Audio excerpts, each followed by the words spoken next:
Kali ini kita mau update penggunaan Dormek untuk menumbuhkan bud pasca pruning. Untuk pemakaian Dormek ini di dalam dosisnya pemakaian di sini yaitu 1,50 banding 1 liter, otomatis 1/20,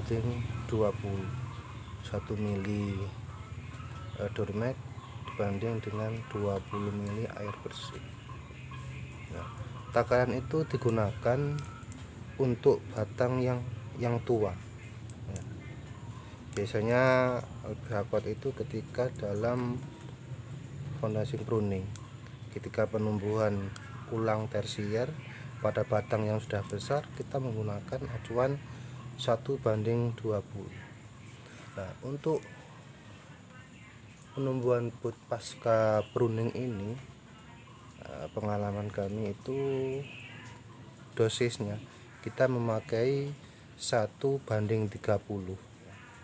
Untuk batang yang hijau kita menggunakan dosis 1/40, karena banyak kejadian ketika pruning bud seprut tetapi gosong, kadang-kadang gosong, kadang tidak sebut tapi langsung gosong. Nah, itu kendalanya biasanya OD pemakaian Dormek, karena mereka mengacu di label itu memang 1/20.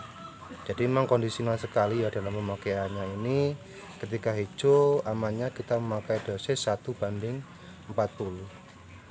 Untuk yang semi kayu itu kita menggunakan sudah terbentuk kayu itu kita menggunakan 1/30.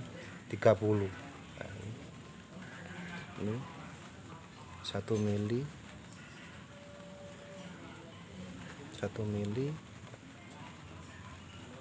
banding dengan 30 mili air. Kita campurkan, bebas Dormek dulu atau air dulu bebas, yang penting kita campur.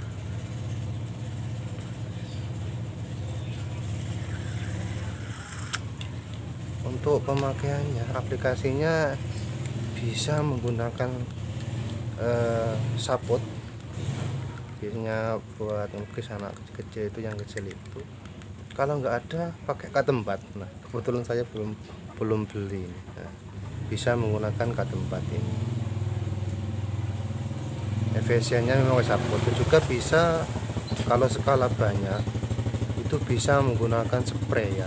Spray yang lembut itu bisa menggunakan ketika dalam skala kebun. Kalau skala kebun menggunakan ini ya bisa nangis ya ini. Dan juga kendala yang lain, biasanya bud pecah terus tunasnya gosong, daunnya gosong, itu selain karena OD overdosis pemakaian Dormek, bisa juga itu karena kandungan nitrogen di dalam tanah pasca air jenuh itu, kandungan airnya itu terlalu tinggi. Biasanya terkendala karena musim hujan, karena air hujan itu mengandung unsur N yang sangat tinggi. Atau juga bisa ketika sebelum stres air, kandungan N-nya di situ juga masih banyak. Jadi dianjurkan ketika mau melakukan pembuahan, pematangan bud sebelum stres air itu, pupuk yang diaplikasikan itu untuk kandungannya itu diminimalis, ataupun ditiadakan. Karena ketika N-nya itu habis atau tidak ada minimalis, itu untuk proses stres airnya itu juga lebih mudah.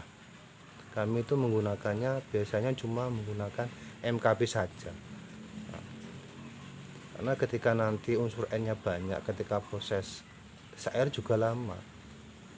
Juga ketika nanti mau pembuahan juga, ketika unsur N-nya banyak juga akan mempengaruhi proses tumbuhnya bud. Nah, ketika tumbuh itu biasanya daunnya gosong. Itu juga salah satu efeknya, kandungan N dalam tanah itu terlalu banyak. Nah, Jadi ini pengalaman saja, bagi pengalaman ketika mau tes air pembuahan itu, tes air itu, sebelum melakukan tes air itu, untuk pupuk yang kandungan N-nya itu kalau bisa dihilangkan dulu.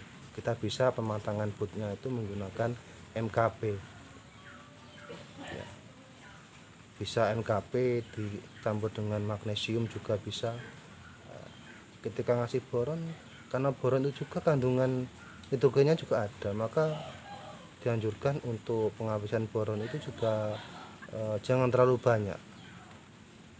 Nah itu, jadi memang kendala dalam pruning biasanya daun gosong itu selain karena overdosis pemakaian Dormek, juga karena terlalu banyak kandungan nitrogen di dalam media atau tanah tanam tersebut.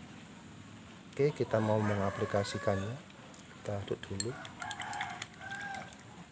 Mohon maaf nanti untuk pengaplikasiannya tidak bisa kita videokan karena posisinya ada di atas sana.